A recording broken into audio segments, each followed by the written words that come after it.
Welcome back, everyone. As veterans and first responders, the civilian world looks at us as being the people they count on. There's also a perception that those who sign up to do these careers are all 100-mile-an-hour types, and we're all trained up to be the ultimate responders. But there's a reality that we all know exists. There are people in these careers who are always looking for work, while there are some who will wait until they're told before they do anything. And yes, I do understand there's an aspect built into these jobs, which is a lot of waiting for orders, or waiting for the call to come in. But that's not what this is about. And I'm willing to bet you know where this is going. We all have those peers. They're real good at, let's call it, standing by. Hell, even in the middle of an operation. So here's the reality check. In the world that's waiting for you outside the gate, just like here, always standing by isn't being a professional. It's just being a passenger. And if you're thinking that your service time and your training is going to act like a magnet that just pulls opportunities towards you, you're setting yourself up for a rude awakening. In the civilian world, if you aren't looking for work, the work isn't going to come looking for you. You need to realize that in this career and in your next, nobody should be coming to give you the green light. You have to be the one who finds something to do, or you're going to find yourself standing still while the rest of the world moves on without you. But let's take a quick break and recognize the sponsor of the podcast, and then we'll get back into this. As a first responder, control isn't optional. It's how you do your job. But when it comes to buying or refinancing a home, most lenders don't get your world. Police Mortgage does. They specialize in working with first responders, walking you through the process, breaking down your options, and helping you lock in competitive rates without the runaround. Take control of your financial future with people who have your back. Visit policemortgage.com or call 312-499-8878. Police Mortgage, for first responders who are second to none. In these careers, there's no shortage of work. It's always there. You don't have to hunt for it, but you do have to put your feet in the river and get wet. But for many veterans and first responders, we've spent so much time being the consumer of tasks that we forget how to be the creator of value. We've gotten accustomed to waiting for the go signal. And because of the operational load, it's easy for some of us to blend into the background and just wait. And in their minds, being there when someone asks them to do something is the same as being a high performer. But it isn't. What really happens is that these careers allow us to become institutionalized to the point where our desire to find opportunities sort of withers away. There are a lot of our counterparts who essentially spend a career or just an enlistment as a ride-along. They're in the vehicle and they are a member of the team. But like many teams, there are members who only put in minimal effort and never go beyond the practice squad. In essence, they're along for the ride, but they're only reacting to the bumps in the road. So when you start looking towards your exit date, if your only skill is responding to what's put in front of you, you're going to find yourself in a civilian marketplace that actually demands more. The outside world won't be as impressed as you think with your readiness if you can't make them understand what problem you're there to help solve. If you're someone who waits for the work to find you, you're going to realize too late that transition isn't the easy button, or that you're going to be able to continue as it was. In the civilian world, you get paid for how well you perform. Now, don't get me wrong. There are less than stellar performers in the civilian world, just as well. But if you're the one trying to get in the door, your work performance now will matter, especially if you've grown comfortable doing the least. So if you're someone who operates in that reactive mode, in that wait till I'm told mindset, you're bleeding out opportunities as well as your identity. And in an odd way, you might feel as though you're stuck, that everything is moving around you, but you're not part of it. I know we've all worked with those people who have gotten used to waiting for someone else to tell them to move. They'll let their skills and abilities sit on the shelf, and they're not going to take them down unless they're directed to. So if this is you, you're not only impacting your teams, you're impacting your long-term marketability.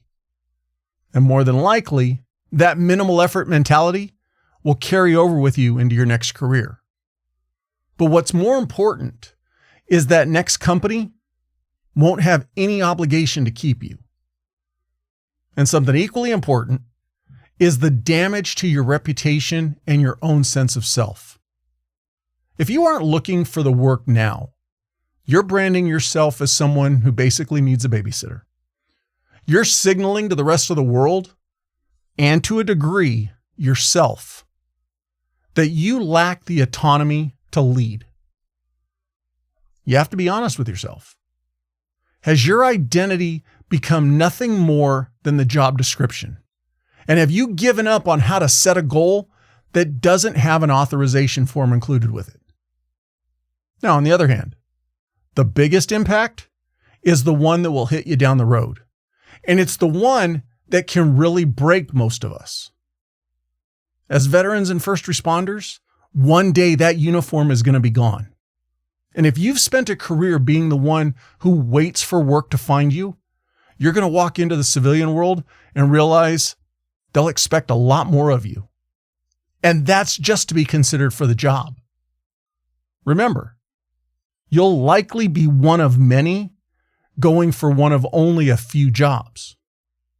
So while you're waiting for orders and direction, the people who are used to looking for work, the ones who were building their networks, the ones identifying and solving problems and creating their own value, they're the ones that are going to be moving forward while you'll be stuck at zero, all because you spent too many years letting your initiative muscles atrophy. You'll more than likely find yourself taking a job that's 2 or 3 levels below your capability just because that company was the only one who gave you a chance. Remember, the price of waiting is that you eventually lose the ability to choose. And understand that's what's coming should be enough to make anyone lose sleep. However, it shouldn't be based in fear. It should be about changing the way you look at the game. It's not that you're just losing time. You're losing the version of yourself that's actually in charge of the journey. But the shift you need to make isn't about working harder or putting in more hours. It's about changing your definition of what your job is. Right now, especially if you see yourself simply as a passenger on a ship. As a veteran or a first responder, if you want to survive and actually thrive in the world after the uniform, you have to realize that you're not just a passenger. You really aren't even the captain. You're the ship itself.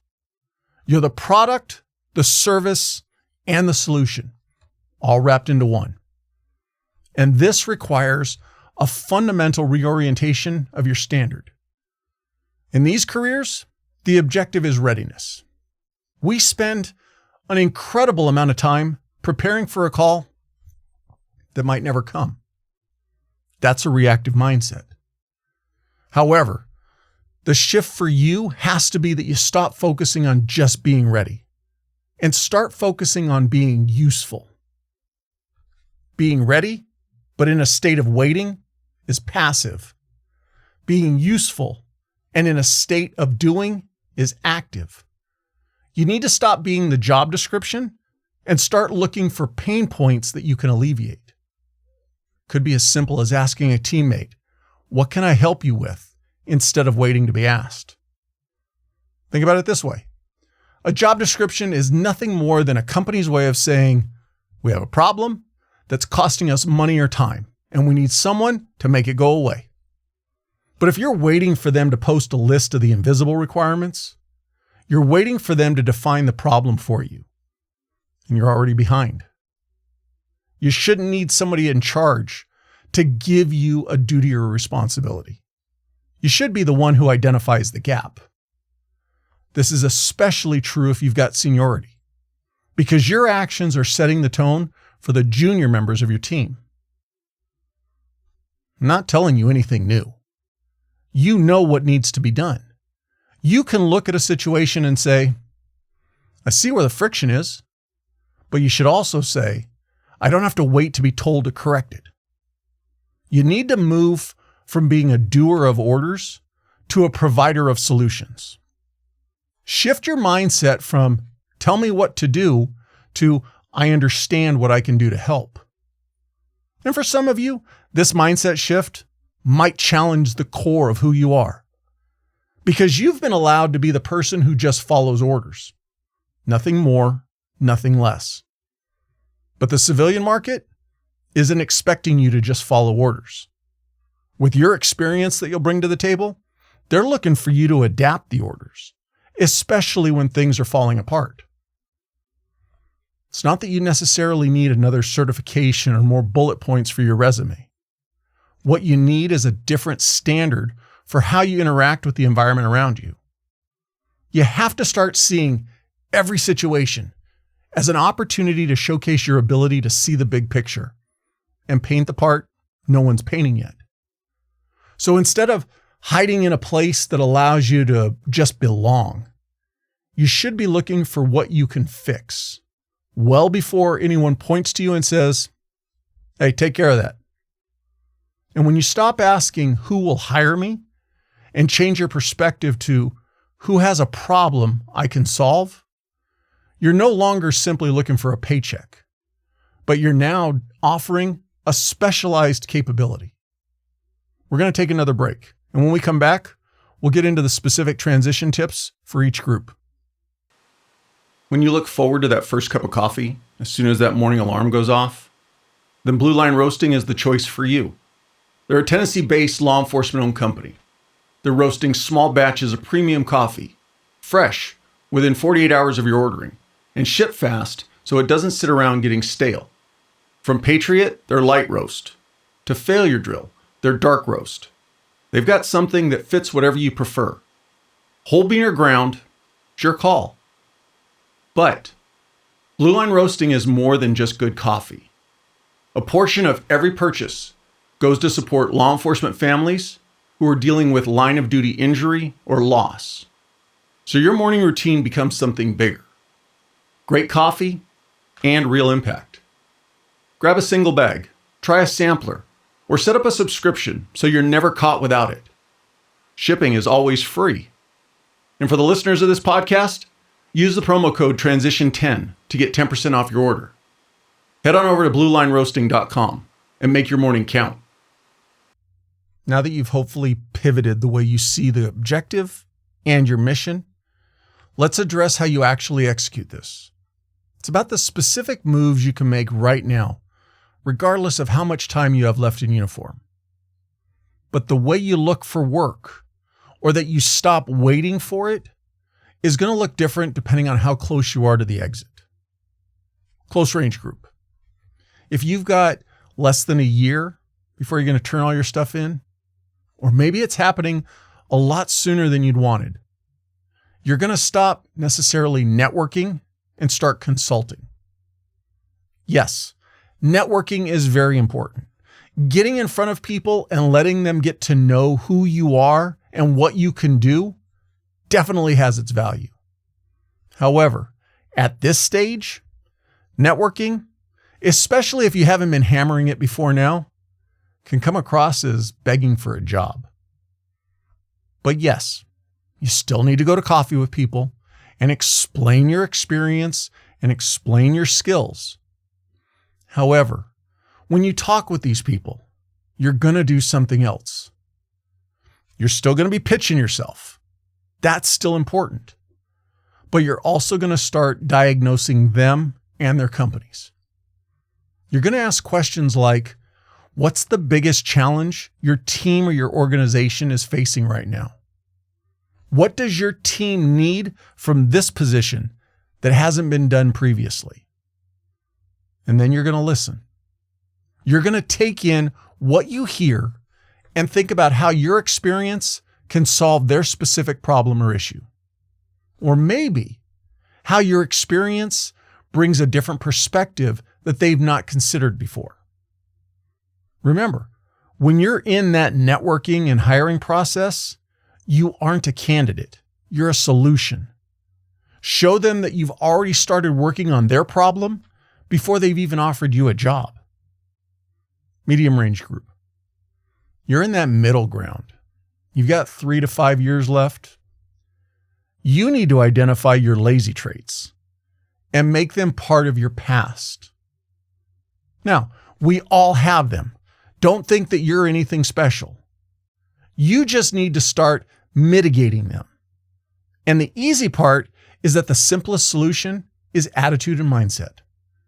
It's as simple as changing your habit from no longer waiting for someone to tell you to address a problem that you could have solved yourself. These lazy traits are the anchors that will drown you in the civilian world. Start treating your current environment like your practice field. If there's work that needs to be done, don't be the one to complain about it or try to hide from it. Take the lead and take ownership of it. Hell, go crazy and take on stuff that isn't technically your job. Shifting from someone who goes with the flow to someone who diverts it for the better is your key to success. Also, be the example to your junior members. And if you're a supervisor, don't be above helping with the work. Long range group. If you're early in your career and you're looking at a decade or more before your transition, volunteer for everything, especially if it's outside your comfort zone. This is about becoming who you need to become before transition ever gets here. If you stay inside your bubble for your career, and worse, only handle what's specifically assigned to you, you'll become a world-class specialist in a very small box. You need to differentiate yourself now by becoming the person who understands how the entire system operates. Put your ego aside and stop listening to everyone else who isn't doing anything. Volunteer for everything you can, in your unit or outside your unit. Volunteer in your community. Also, volunteer to take on those new projects that everyone else avoids or hides from. You want to be the person who is known for finding work when others are hiding. And by the time you reach your transition, you'll more than likely won't have to look for work. You'll have developed a reputation as a person who creates value wherever you're at. So remember, as a veteran or a first responder, transition isn't just about getting a job. It's about ensuring that when the operations stop, you aren't left standing still. And if you want to keep going into that, if you want to map out more information, I put out a weekly newsletter that has more on these topics and information to help you plan and prepare for your transition. There's a link in the show notes. Go sign up after you finish this episode. There's a dangerous aspect about wearing the uniform. It can feel like it'll last forever while you're in it. These careers provide a rhythm to your life, and you can spend years being defined by the mission that someone else gave you. And for many of us, there's a comfort in that. There's a personal safety in being the responder, because as long as the world's on fire, you know exactly who you are. But eventually, the gate is going to close behind you for the last time. And once you're a civilian, you're going to realize that the orders weren't just a way of doing work. They were a way of avoiding responsibility, of defining what you and your personal identity is worth. You've been trained to be a weapon in someone else's arsenal. You've been a tool, a resource, and a number. And you've gotten good, if not great, at being told what to do. Take a look at your career. Are you the one driving, or are you just a passenger who's gotten really good at sleeping in the back or complaining about the route? The civilian world doesn't have a seat saved for you. You have to decide right now, before your transition, if you're actually a leader of missions or just a follower of instructions. Because when you take that uniform off the last time, the only person making sure that you find your next career is the person in the mirror. And they know if you look for work or if you avoid it. Thanks for staying until the end. Staying all the way through helps the engagement ratings. Please send me your comments. Be honest with me. What do you like? What am I doing wrong? That should be easy for you to do. I can't make any changes unless you tell me what you need. Also, please share the podcast with anyone who you think would benefit and enjoy it. And if you're not already, please follow the podcast, your next objective. Stay safe, and I'll catch you on the next one.